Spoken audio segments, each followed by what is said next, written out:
Good afternoon po mga kababayan, ma'am sir. This is Jam the Filipino channel ng inyong pong lingkod. So today is March 28, 2026.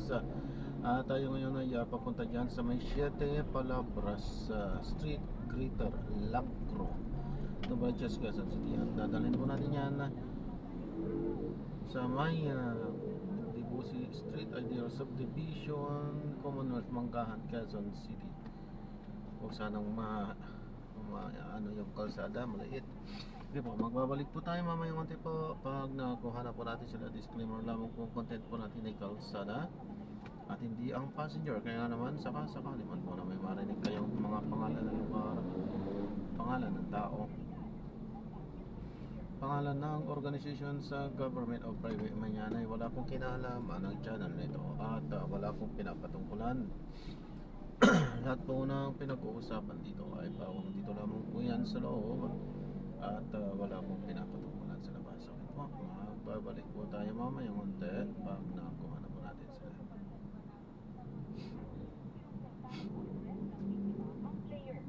Yung girlfriend ko, nilapitan ako at shock na shock yung mukha niya. Siyempre, yung nakita ko yung lalaki, kinampas ko kahit mas malaki siya sa akin. Lasing na lasing na po talaga siya. At ang pinakamalala doon is hindi lang po yung girlfriend ko yung ginanon niya. Nauwi sa bulong insidente at nasugatan sa mata ang nobyo ng biktima nang turuin umano siya ng sospek at doon sila humingi ng tulong sa mga otoridad para magsampa ng reklamo. Sa investigasyon ng Taguig Police, 3 beses nang nasampahan ng iba't ibang kaso ang basketball player. Ang ating suspect ay may kaso noong 2016 ng Bausi, tapos noong 2018 Bausi ulit, tapos noong 2021 ay kidnapping, failure to return a minor. Desidido naman ang magkasintahan na ituloy ang reklamo kahit pa sinubukan umanong makipag-areglo ng basketballista. Gusto na lang daw niya, o di ba bayaran na lang, bayaran. Sabi ko sa kanya, hindi lahat na nadaan sa pera. You will allow this to happen. Pag gagawin, for sure gagawin mo, kakalusot ka eh. Gagawin mo at gagawin mo ulit din sa mga ibang babae. Tumangging magbigay ng pahayag ang suspect at ang kanyang legal counsel. Nasa kustodiya na ng Taguig City Police ang basketball player na makaharap sa reklamong acts of lasciviousness at physical injuries. Liza Aquino, ABS-CBN News. Nasagip ang bagong silang na sanggol na isinilid sa eco bag at itinapon sa basurahan sa Taguig. Arestado naman sa follow-up operation ang inang nag-abandona sa sanggol. Yan ang exclusive CCTV patrol ni Liza Aquino. Sino naman? Pasado alas 5 Biyernes ng hapon, nahagip sa CCTV na naglalakad sa may El Labao Street ang palaboy na ito. Tumawid siya ng kalsada para tumingin ng mga kalakal sa basurahan. Maya-maya pa, may inangat siyang bag at nagmadaling umalik sa lugar. Ayon sa otoridad, bagong silang na sanggol pala ang laman ng bag. Nakita niya, ayon sa pag-imbestiga ng ating mga pulis, na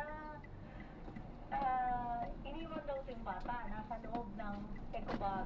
Dali-dali, kahit sa mga ganong kalagayan, kinuha niya yung bata at dinala sa ating Super Health Center.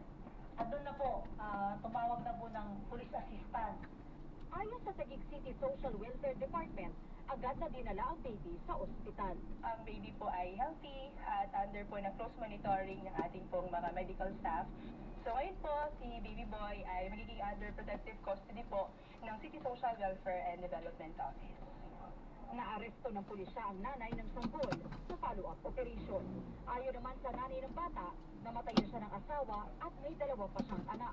Gawa ko lang po yung kasi po, wala po kasing ama yung bata, wala po rin ako sustento sa kanya. Nakakulong siya ngayon sa Taguig City Police Station at mahaharap sa reklamong child abuse. Liza Aquino, ABS-CBN News. Ayan.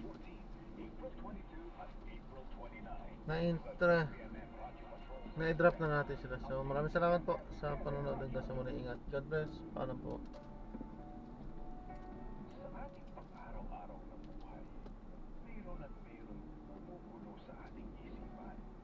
Pwede mong ikwento yan. May makikinig sa'yo. Ako to, si Chang Ami.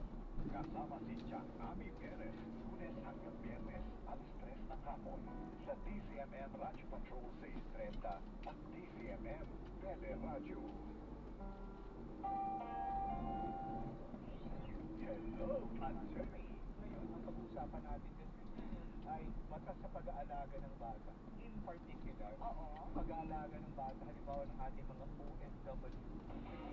Alam mo ba ang mga karapatan mo sa bawat issue? May batas na magpoprotekta sa iyo. Alamin ang iyong mga karapatan kasama sila Raisa Aquino at Attorney Noel Beltrano. Hello, Attorney! Lunes hanggang Biyernes, alas 1 ng hapon sa DZMM Radyo Patrol 630 at DZMM Teleradyo. Lahat ng detalye, kumpirmado. Bawat balita, sigurado. Sinuyod ng Radyo Patrol mula Luzon, Visayas at Mindanao. Ibabalita sa Headline sa Hapon. Headline sa Hapon. Kasama si Tony Velasquez. Lunes hanggang Biyernes, alas 4 ng hapon sa DZMM Radyo Patrol 630 at DZMM Teleradyo. Tamaan po tayo ng presyo. Sila pagkasyahin ang kinikita. Maging wais na mamamayang alam ang diskarte at ang mga karapatan sa pamimili at paggastos. Ano-ano mga benepisyo ibibigay ng gobyerno? Kasama ang kamyon ng Consumer Protection. Hindi natin napapansin patuloy pong pagtaas ng presyo. Alvin L. Chico sa Wise Consumer. Tuwing Sabado, alas 11 ng umaga sa DZMM Radyo Patrol 630 at DZMM Teleradyo. Kapag tayo'y sama-sama sa pagtutulungan, mas gagaan ang ating kinabukasan. Tara na't umaksyon kasama sina Tita Winnie Cordero at Doc Lenny sa Aksyon Gayon! Akin Gayon! Lunes hanggang Biyernes, alas 2 ng hapon sa DZMM Radyo Patrol 630 at DZMM Teleradyo. Na para sa iba, pag-ibig na handa ng pagpalaya. Mga kwentong dito mo lang kayang aminin. No judgment sa Private Confessions. Private Confessions. Lunes hanggang Biyernes, alas 12 ng tanghali. Eksklusibong mapapakinggan sa DZMM Radyo Patrol 630.